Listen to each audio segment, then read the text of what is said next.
Hello everyone, आज का topic है दशमलव संख्याओं में अनिश्चित अंकों का पूर्णांकन करना।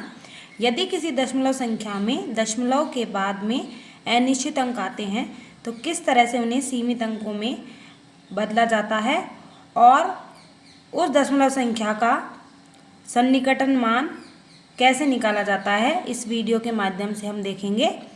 इसके कुछ नियम हैं। पहला नियम है, यदि दशमलव संख्या में दशमलव बिंदु के दाईं ओर का तीसरा अंक, जिसे हम सहस्रांश वाला अंक भी कहते हैं, 5 से कम है तो पूर्ववर्ती अंक अपरिवर्तित रखा जाता है।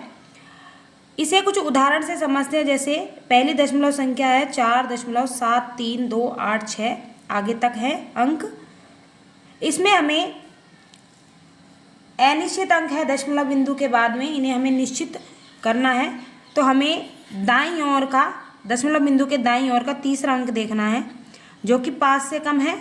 5 से कम होने पर इससे पहले वाला जो अंक है उसको अपरिवर्तित रखेंगे तो लगभग हो जाएगा ये 4.73, और इन तीनों अंकों को या इससे आगे वाले अंकों को हटा दिया जाएगा।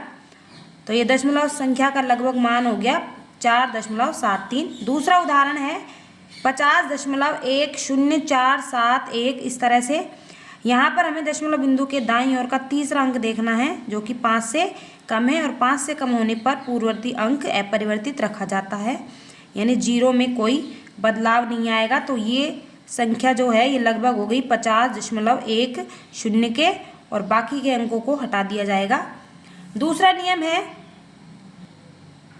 यदि दशमलव संख्या में दशमलव बिंदु के दाईं ओर का तीसरा अंक 5 से अधिक है तो पूर्ववर्ती अंक में 1 की वृद्धि कर दी जाती है।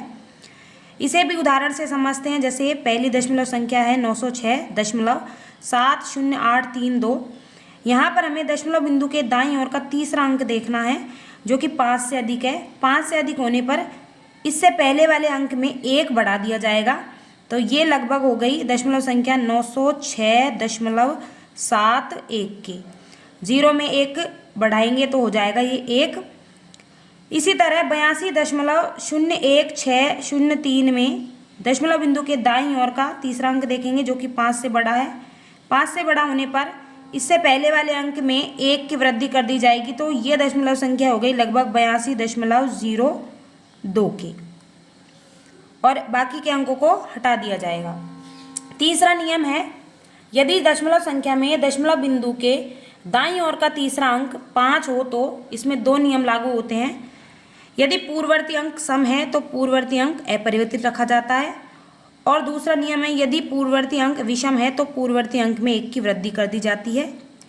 इन्हें भी उदाहरण से समझते हैं। जैसे पहली दशमलव संख्या है 1208.3256। इस तरह से यहाँ पर हमें दशमलव बिंदु के दाईं ओर का तीसरा अंक देखना है, ये 5 है ये।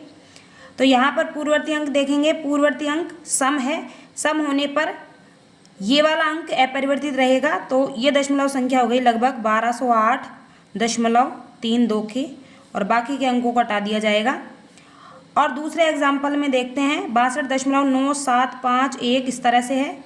दशमलव बिंदु के दाईं ओर का तीसरा अंक देखना है, यहाँ पर भी 5 है, लेकिन इससे पहले वाला जो अंक है वो विषम है। विषम होने पर इस अंक में 1 की वृद्धि कर दी जाएगी। तो यहाँ पे 7 में 1 जोड़ा तो ये हो गया 8। तो ये दशमलव संख्या होगी लगभग 62.98 के, और बाकी के अंकों को हटा दिया जाएगा। इस तरह से हम दशमलव संख्याओं में अनिश्चित अंकों का पूर्णांकन करते हैं। यदि वीडियो अच्छी लगी हो तो लाइक करें, शेयर करें और चैनल को सब्सक्राइब करें। Thank you.